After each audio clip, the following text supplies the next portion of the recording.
Hi parents, this is Pastor Peter, and I am making this video just to go over some quick details with you about the upcoming CIY retreat. I made a video instead of having a parent meeting because I figured it would be hard to get all of us together, and I'll be speaking pretty fast so that I can try and keep this as short as possible. The purpose of this video is to go over some of the most important things that you need to know about the CIY retreat, and also to talk about some more sensitive topics that are involved with trying to make sure kids are safe and policies and things like that.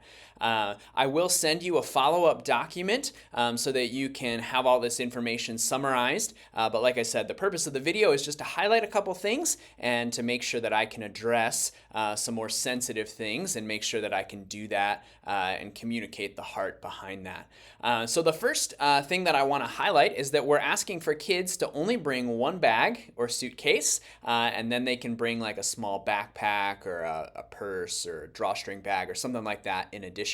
So one bigger bag, one smaller bag. All right. So the reason for that is because we have limited space to store things. We're not chartering anything. We're not taking a huge 15-passenger van or something. And so we'll have limited space to accommodate bags. So even with that suitcase, if it could be like a medium-sized suitcase, that would be helpful to us as we try to find space for everything. So one suitcase, one smaller bag. Another item to mention is that the way we will be handling medication is that I will ask you to let me know of any medication that your child will be bringing, whether that's prescription medication or just over-the-counter medication. And that will all be submitted to Audra Gillig. She's one of our leaders and one of our youth parents who will be attending with us as a leader. And so I will ask you to let me know what you're bringing, submit that to Audra on the day that you drop off your child, and Audra will be in charge of dispensing that medication. So there's several reasons for that are safety related. We don't want teens to have access to medication that's not for them. It can be involved with like grooming sort of stuff, and so we just want to be careful in the way that we handle substances like medication. So that will go to Audra because really the biggest reason behind some of the different things I'm going to be communicating about today is because we want to keep your kids safe. We take that very seriously. We know this is an overnight retreat. It's different from, just a normal youth event. And so we will, have care of them for 5 24-hour periods. And we want to take that responsibility seriously. We want to make sure we return them to you having had an awesome retreat experience and connected with God and connected with their friends and not had some sort of negative experience. So the medication policy is for that reason. We want to keep them safe. We may be going swimming at some point, and so we'll ask you to send them with a full coverage, modest swimsuit.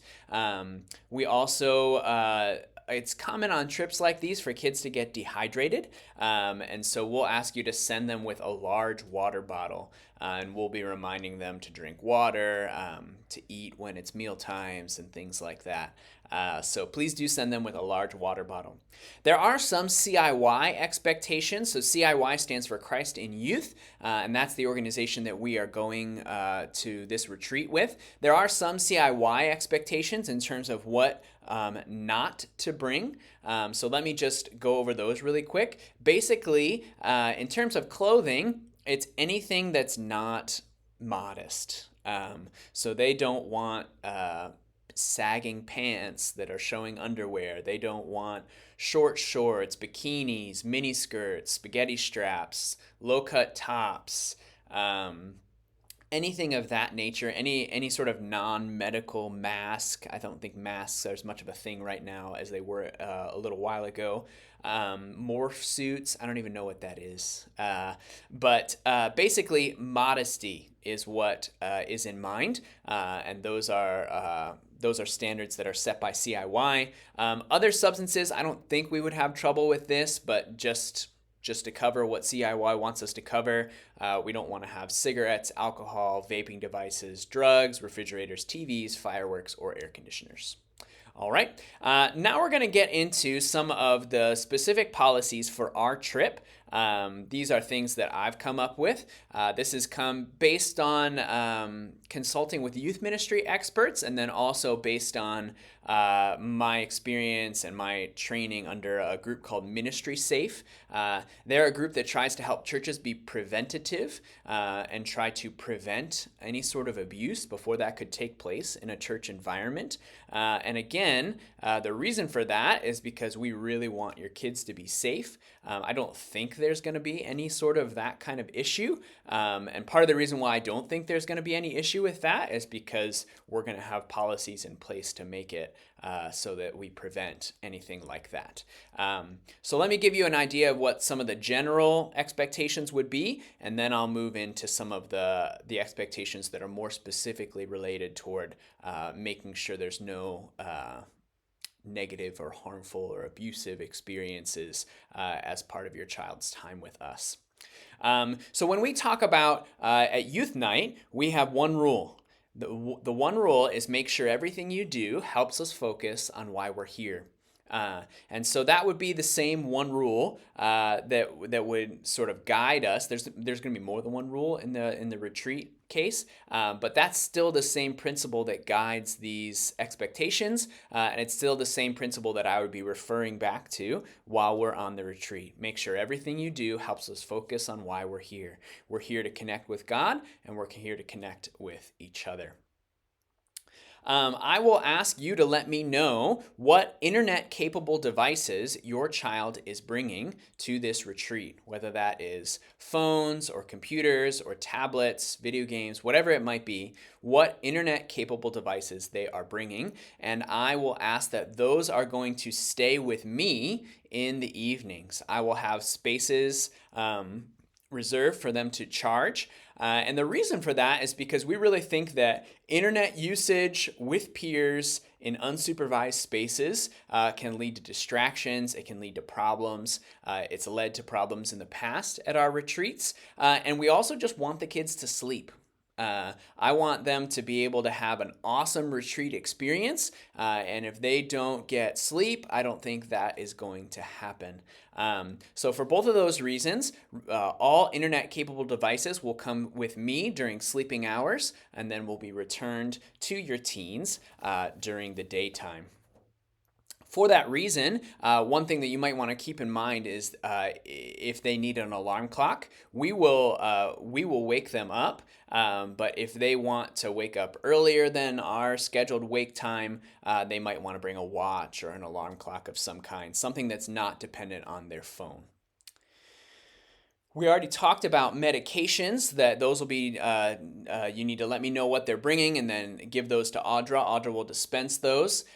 We are going to discourage teens from looking for a new boyfriend or girlfriend during this trip. That's not what we're about. That's a distraction from why we are going on this trip, to connect with God and to connect with others. And so if we see something like that starting to develop, we will separate kids so that that does not become a distraction for our retreat.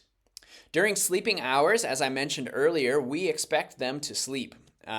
So we will enforce that as much as we can. Kids will be in dorms. There'll be two teens per dorm, and they'll be somewhat independent while they're in that dorm, but we do expect that the lights will be out. We expect that they're not talking. We expect that they are using those sleeping hours to sleep so that we can be fully rested, fully charged up, and have a really positive experience together. Another thing that comes from CIY in terms of policy is that teens are not allowed to wear backpacks into the large group times that will make up a big part of our time at this retreat. And so if they want to have some sort of bag to carry their stuff, that'll need to be like a drawstring bag or like a fanny pack, or they call them crossbodies now, these bags that are like basically a fanny pack that goes across your chest, or a smaller purse. And the reason for this is for safety. They don't want anything to be able to be concealed, any large items, weapons, things like that. So kids will not be able to wear backpacks into large group times. They are allowed to bring smaller bags. If there is any sort of discipline that needs to happen while on this trip, I wanted to let you know what that will look like. So if there are minor issues, well, let me start by saying we do expect them to submit.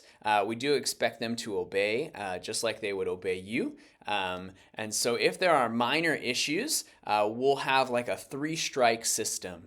Right, so kids will be warned each time. They'll get 3 strikes, and then after 3 strikes, we will call you as the parent, and we will have you talk with your child on the phone, and then we will also inform Pastor Matt. And then following that, if there is another time where we have an incident, then that's when we would contact you and ask you to come get your child. If there are major issues, so the 3-strike system is for minor issues. If there are major issues, we would, if we have to, we might skip that 3-strike system, and we might just go straight to contacting you, or even go straight to asking you to come and get your child. So I hope nothing like that will happen. It has happened in the past. There's been different things with discipline. And so we just want to set the expectations really clearly at the beginning, that this is what will happen if we do have discipline issues at this retreat.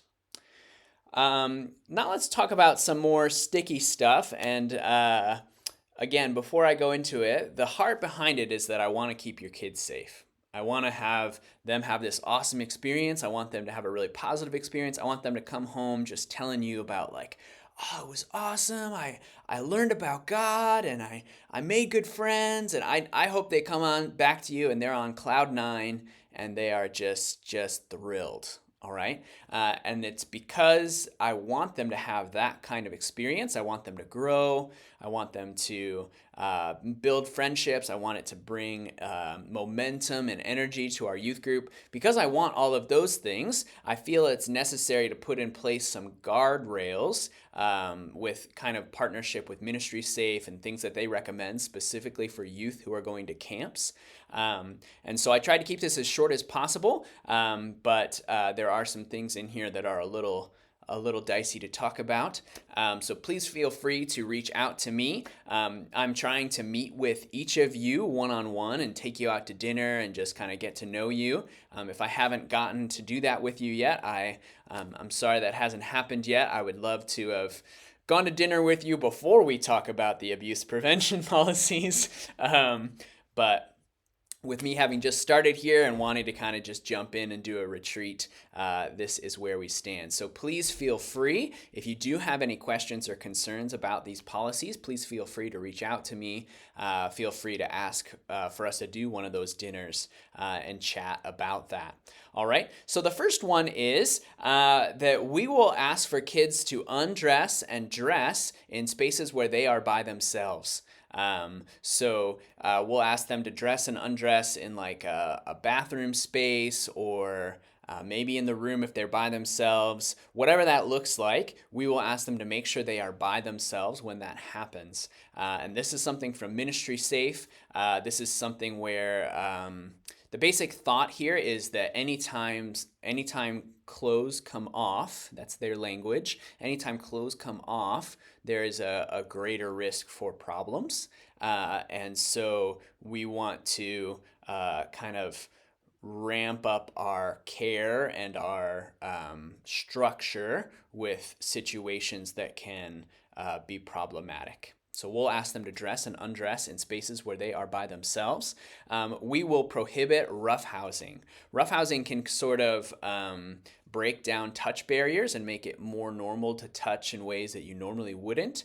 And so whether this is kid to kid or definitely leader to kid, we are not going to have roughhousing as part of our retreat. While swimming, we will especially ask them to refrain from physical touch. So in a swimming atmosphere, it's kind of akin to the removing of clothes and redressing. It's a different atmosphere, different touch norms are there with swimming. I'm picturing like playing basketball and like trying to block somebody's shot or something like that. So we want to avoid physical touch while swimming, especially because of that norm. We want to kind of stay away from that norm because that can be problematic according to Ministry Safe as well. If there is conversation about sexual topics, we want to handle that really carefully. So, we as leaders will not initiate conversation about sexual topics with your teens. However, if they come to us and they're wanting to talk about sexual sin that they're struggling with, we would welcome them, confessing that and, wanting to repent and move toward healing. But the expectation around that would be you will know about that if they come and talk to us about that. Within 24 hours, we will notify you. There'll be no secrets. We don't want to ever have any sort of secret any manipulation, anything like that, that can be part of grooming as well. And so we want to avoid that. So parents will be informed. Leaders will not initiate those conversations. And talking teen to teen about sexual topics is prohibited. I don't think that there's really any benefit there, and there's a lot of danger there in terms of potential for where that could go. So let me just sidebar for a second here as well. The first thing that we will do when your children arrive here at the building on the 26th, the day we're leaving, is we'll have like a training session where I'll be explaining all of these same things to your teens and kind of having them sign off saying, yes, I agree to abide by these expectations. So I will explain these to them. You can feel free to have them watch this video or explain things to them. In fact, I welcome that. If you wanted to have them watch this or you wanted to talk with them about it, that'd be great. But rest assured that I will also communicate with them and make sure that things are clear, make sure that we are on the same page. So the next one is what I call the rule of three. So generally, there should be no unobserved one-on-one interaction outside of the bathroom or dorms.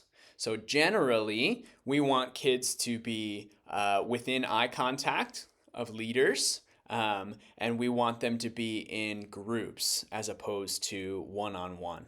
Now, there are some exceptions, like I said, when they're in the restroom, when they're in the dorms, but generally we want them to be supervised. Generally, we want them to be in groups of 3 or more. And that's an important safeguard as well. If there were to be anything that one of the children disclosed to one of the leaders about abuse suspicions, allegations, self-harm, things of that nature, those things do sometimes come out in this sort of environment. Kids tend to have lower barriers when they're in a retreat environment. So if those things do get confided to our leaders, they will inform me. I will inform Pastor Matt, and then we will take steps from there. If it is of a sexual nature, that would also fall under the policy that we talked about earlier, that's something that would definitely come to you as parents as well. So that's all I've got. Again, I will be sending you a summary of all of these things that we've just gone over. Please feel free to reach out to me and let me know if you have any concerns. We are looking forward to an awesome retreat experience. I think there's so many awesome ministry opportunities, so many awesome opportunities for your kids to grow in their relationship with Christ, and that is what we want to see. That is what we are excited for, and some of the safeguards that we were talking about today is to protect that, and so that is our hope. All right, thanks, parents.